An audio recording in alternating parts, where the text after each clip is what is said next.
So my name is Whittaker. I work at the Mental Health Commission of Western Australia. Okay, so you've all had a very long day and we're running over time. I'll try and keep my presentation to about 20 minutes. You can go to our website for more information. If you go to the music feedback website, it has a lot of interviews with different musicians, information about the background of the project. And if you go to the mental health website, it has the full evaluation. Okay, so if you could just introduce yourself to the person sitting next to you and just go through one or two of these questions. So just introduce yourself and just respond to these questions, and you've got 2 minutes for the discussion. So the questions, so if you just introduce yourself to the person sitting next to you and just discuss the following. What was the first concert that you attended? What kind of music do you enjoy, or what is your favourite film?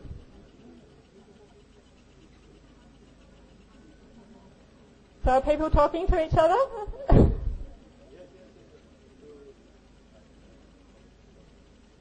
someone explain in Hindi? They don't seem to understand what I'm saying. No, if someone says it in Hindi, just to introduce yourself to the person next to you, and because a lot of people are not talking to each other. Could you just say it in Hindi? Ma'am is requesting everybody to kindly introduce each other to the person who is sitting next to you. In Hindi. Ma'am कहना चाहती हैं कि आप अपने बगल में जो बैठे हैं उनसे अपना इंट्रोडक्शन शेयर कीजिए. And then to ask these questions, to discuss these questions. और उनसे ये क्वेश्चंस पूछिए जो स्क्रीन पर है. Could you read them? They're not in Hindi. They're not doing it. पहला क्वेश्चन है कौन सा कॉन्सर्ट पहले अटेंड किया गया है, कैसा म्यूजिक एंजॉय करते हैं, और which is a favourite movie, कौन सी मूवी आपकी सबसे पसंदीदा है.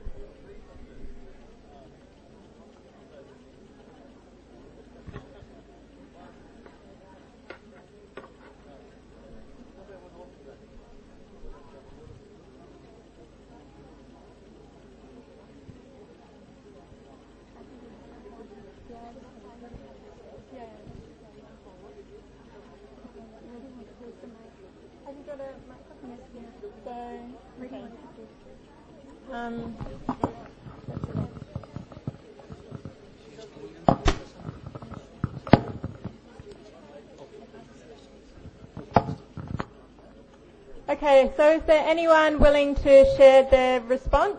So what kind of music do you enjoy? Someone else from the audience? Please answer the question. Any volunteers?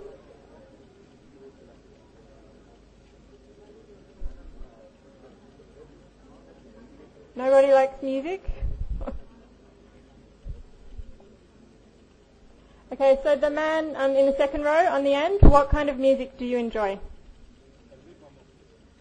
More specific? Your favorite kind of music. Okay, so is there anyone else who really enjoys Punjabi music? If you just put up your hand. Okay, and then the woman behind. So what's your favorite kind of music? Instrumental music and mainly sitar actually I like. Arifu. So instrumental music. Does anyone else enjoy that? Please put your hands up. Okay, and then one more man behind. Yep. Yep. Yep, so your favorite kind of music?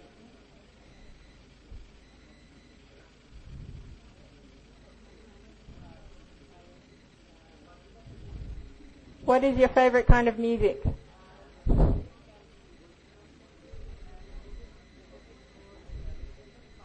Fast music.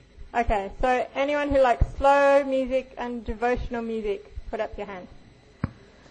Okay, so that wasn't quite so popular. Okay, yeah, a few more people now. Okay, so basically, as I discussed the presentation, I just want you to remember your experiences of listening to your favourite songs and just have that memory. And also be aware that a lot of other people in the room share similar musical tastes to you. Okay, so how do we perceive mental illness in our community? How is it represented in our society? One of the most common ways is what we see in the newspaper. So perhaps sometimes this is a bit sensationalist. There might be a bit of misunderstanding, a bit of misconception around it.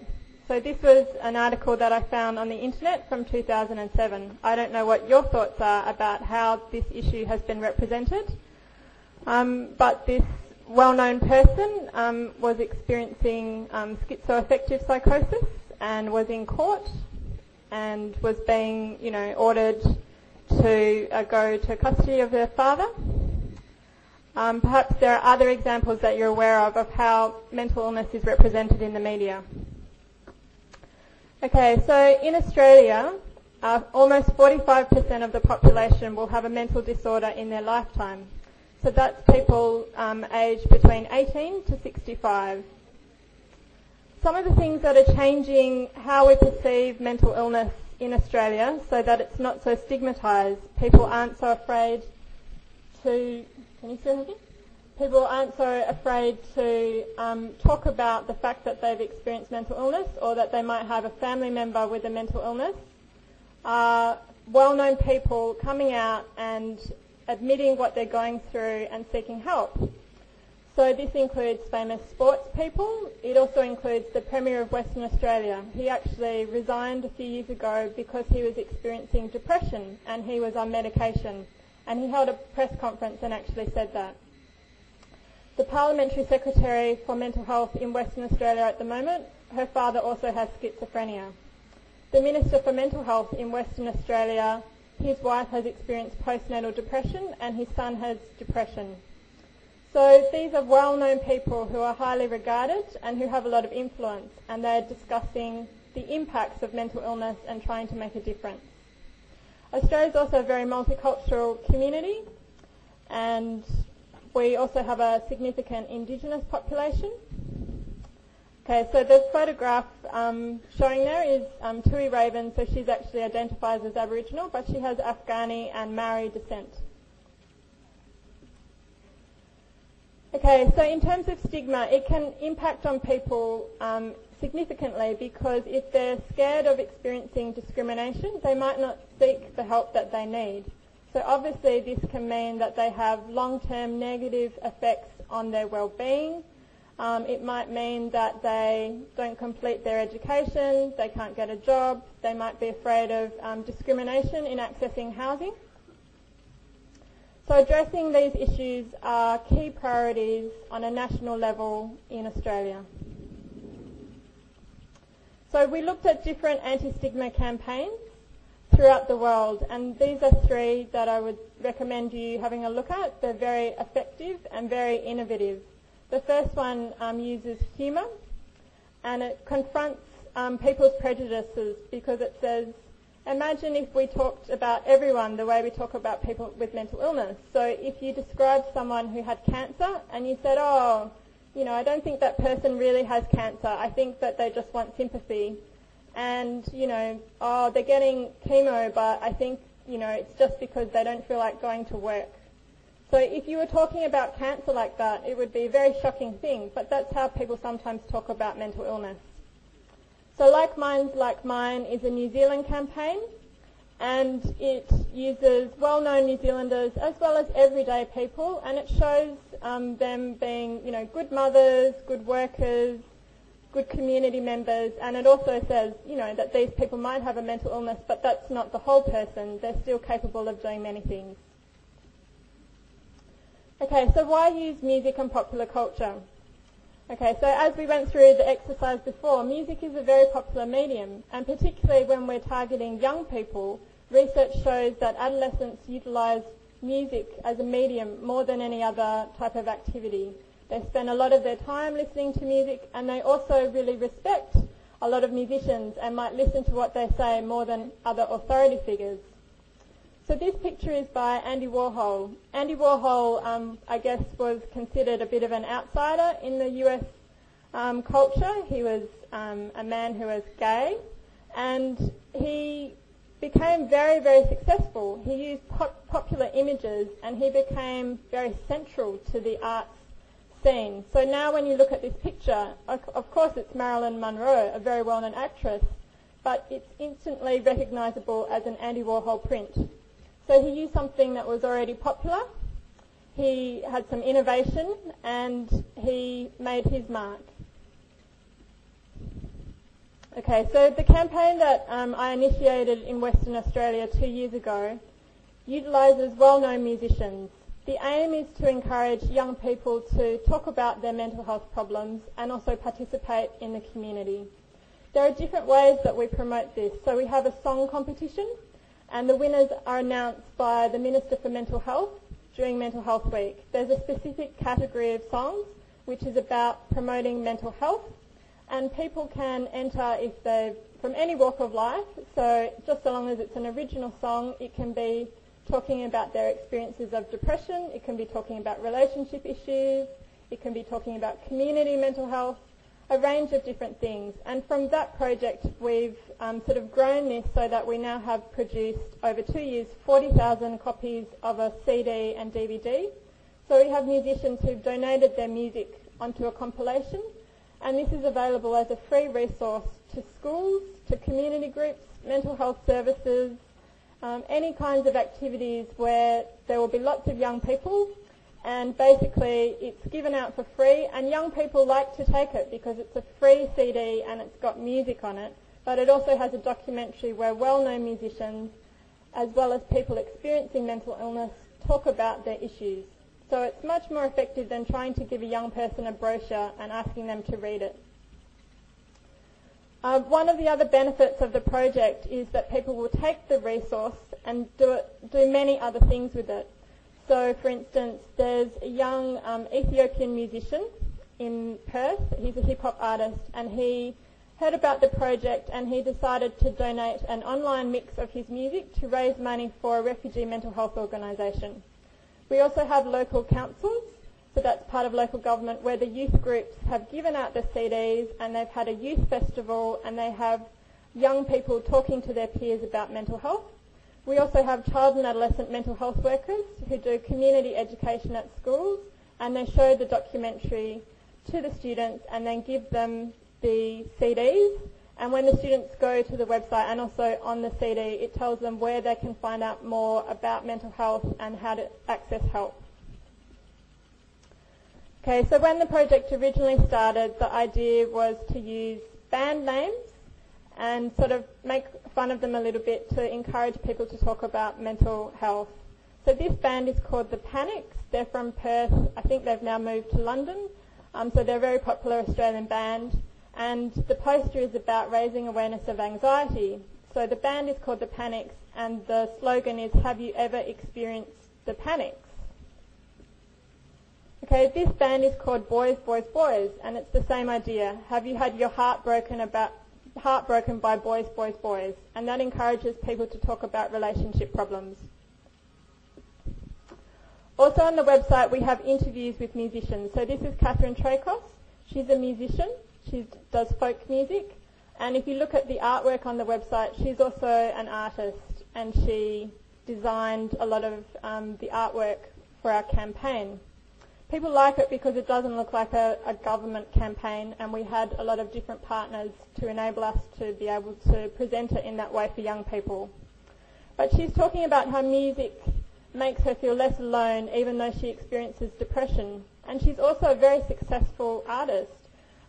She's currently recording her 3rd album. She regularly tours around Australia.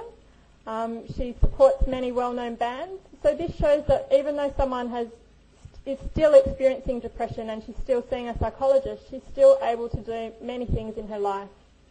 And I attended her wedding a few weeks ago and it was fantastic. Okay, this is an Indigenous band called the Yabu Band.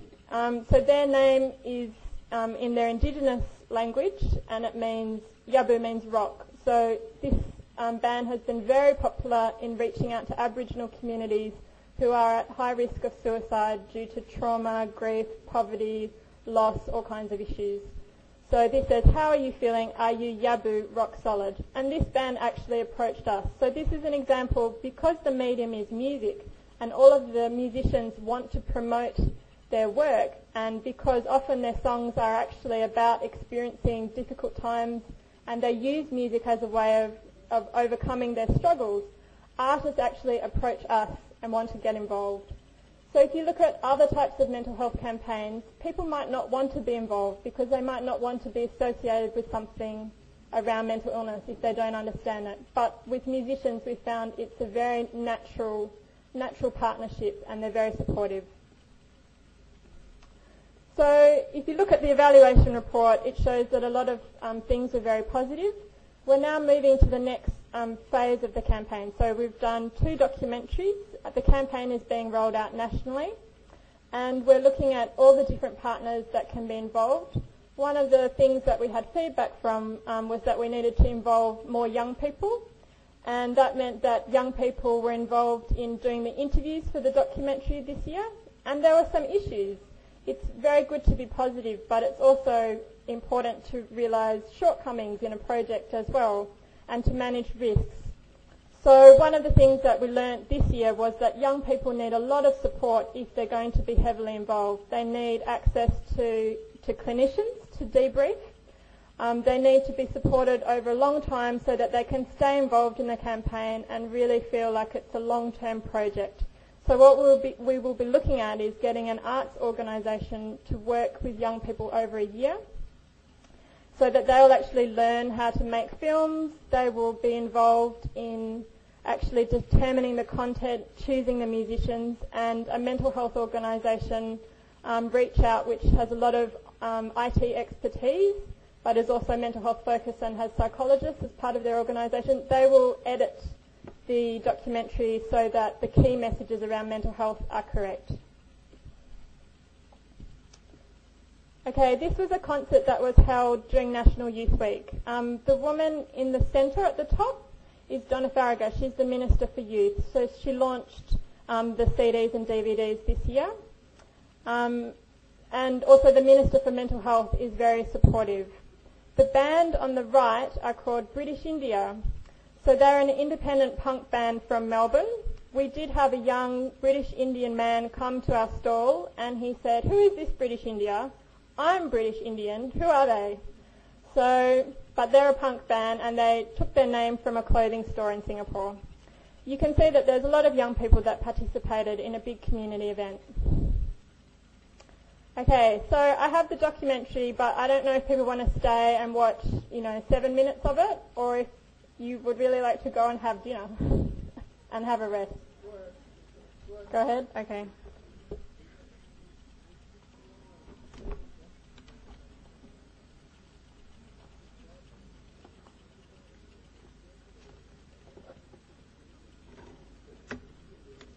Okay, so all of the musicians that are involved are original artists. Most of them are from Western Australia. This year we also involved musicians that performed at festivals. So we were fortunate to get a band from the UK who are considered number 1 in a popular song poll in Australia. Okay, so I have 3 sections which I can show you. One is a young hip-hop artist who's 17. He has depression and anxiety. There's a young musician who's recording songs for the first time, and there's also a young Indigenous carer. So maybe if the audience could just let me know which section you'd like to have a look at. So number 1 is the young person who has depression and anxiety. If you could raise your hand if that's the one you'd like to watch. Okay, so the second one is a young musician who's recording a song for the first time. Okay, not so popular. She also talks to an occupational therapist who won the Song of the Year competition last year, and he fundraises to get music for mental health patients so that they can express their talents. But we won't show that one, it wasn't very popular. And the last one was the young Indigenous carer, so he's 17 and his dad has schizophrenia. Okay, so it's kind of like 50-50. I'll just show the first one.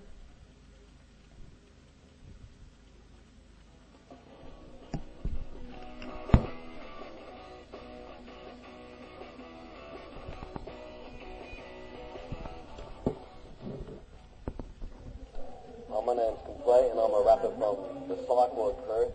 I suffer a mental illness and my hip-hop... Music helps me release all my stress and it's the best coping strategy I have. I'm kind of curious to see how music affects other musicians in other genres and how it helps with their life.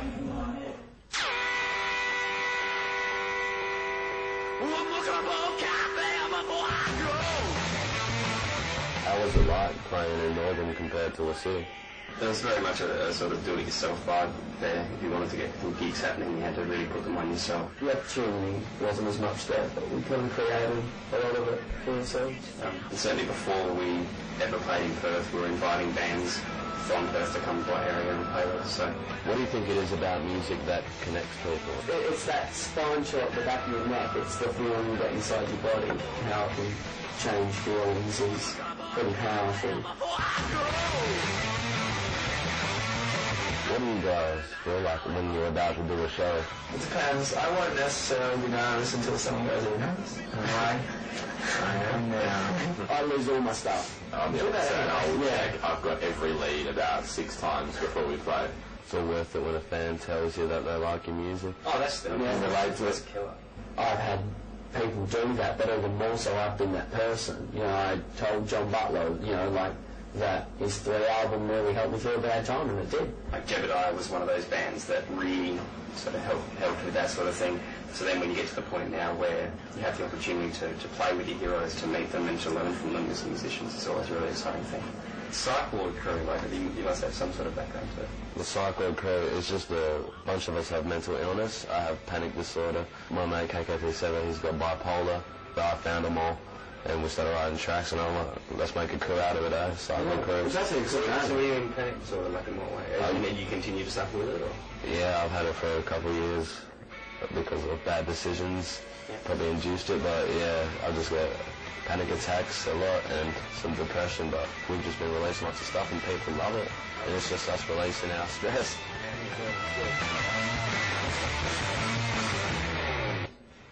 Megan, how do you think music can help having a positive effect on someone's mental health? I think it's really good to have like a creative medium in which you can get out, you know, feelings and emotions. It's really good because you can share it with others, you can build confidence. If someone coping with mental health issues needs help, where would you suggest they go, especially if they're young? School counsellors are really good. They're just someone who can listen. They're also good because they can help refer you out to social workers and doctors and stuff like that. How can you help a friend that's depressed? I think it's really important to listen. Be kind of neutral, not too sympathetic, because that can sort of put people off a bit. And not being judgmental either, because that may make someone not want to go out and seek help. What kind of personal experiences have you got with mental health? Well, I've had depression for 5 years. I have dysthymia, which means it drags out for many years. What happens when you first go to one of these mental health services? You can be really apprehensive when you're a young person and you have no idea about the whole system of going to see a mental health professional. They're really good at building that rapport, making you feel comfortable. Because it's not just about bad experiences in your life. When you talk about music and movies and stuff like that, some people may feel you go for help and you get locked away, and it's not like that. It's a lot more friendly and it's youth-friendly, you know? Look and see the broken pieces in the mirror. The one thing I love about music is that it's so universal. I don't know if you've ever met anyone that said, "Oh no, I don't like music. Don't like music." Like, really, is there anyone out there that doesn't like some form of music? You know, tell the story with a rap song or with a heavy metal song or with a folk song. It's still a story that people can connect to. What feelings do you get when you're making music? I've written a couple of songs that deal a little bit with mental health. One was a song I wrote called Stronger. I had a friend at the time who she struggled with mental illness a lot and used a lot of illegal drugs to try and kind of just hide from all the problems. And, you know, I felt a bit helpless because being there as a friend, there was nothing I could say that would help. But I thought, maybe if I put it into a song, it might come across better. So I'm really glad that touched her on some level, and other people have come up to me and said that song really helps them. The walls will come down, piece by piece. You will be found. Well, you struggle with mental illness, you told me before. So, how do you feel when you're up on stage and getting everything out there? Do you use it as a release? Usually before the show, I'll have about 20 panic attacks and vomit a bit. But once I'm up there, it's all worth it, It feels good once you hear your beat, and it's a good feeling just to let it all go through that. It's the best therapy I reckon anyone could have. And so do you feel like you're completely in the moment when you're up there? You're not thinking about anything apart from right there, right then? Well, as soon as the beat drops, yeah, but once I get up, I'm like, oh no. But yeah, I feel like nothing can touch me. Yeah. And I think even though the genre, like your genre is hip-hop, mine's acoustic, sort of pop music, very, very different worlds of pop music, but I think essentially that message and that feeling is exactly the same. You're just letting it out in a different form.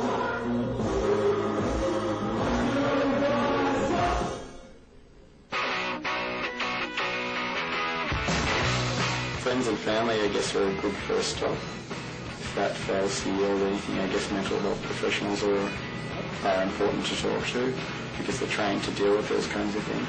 My partner's a clinical psychologist. It's really handy. Yeah. Organisations like Beyond Blue and stuff like that are definitely worth calling. Okay, I'm going to stop it there. So just to recap, that young person who is a hip-hop artist, he started a band when he was in a child psychiatric hospital. He approached other patients and asked them to be in his band, and they openly identify as having mental illness. They're called Psych Ward Crew. So basically, psychiatric ward crew. His mother entered him into our song competition, and he was a finalist in the high school category and the hip-hop category. He's done media interviews for us with the music newspapers, on community radio stations. When we had criticism of the campaign, someone said, "Why are you trying to promote positive mental health? I'm a musician and things aren't positive for me. I get depression and you should be more sensitive." He immediately sent a letter to the newspaper and very articulately explained why music is positive and why wanting your life to be better and wanting to be happy is a good thing. So during the project, though, when I spoke to him, he said that his psychiatrist thought that he should go back into hospital, that he needed to have a rest, and that he needed to go onto antipsychotics. But you can see from how he is in the documentary, he's very intelligent, and because of music, he has a platform to connect with other people and make a difference, which I think in the long term will mean that he's a leader in the community rather than someone who's just a patient who we have to spend a lot of money on to support and try and, treat him. So that's all that I wanted to say. If you have questions, please come and see me afterwards. And there's also free copies of the CDs from the last 2 years, and also the Living Libraries DVD, and also copies of our magazine. And you can also go onto our website. It's musicfeedback.com.au. If you fill out the survey, you can also get other copies. Thank you very much.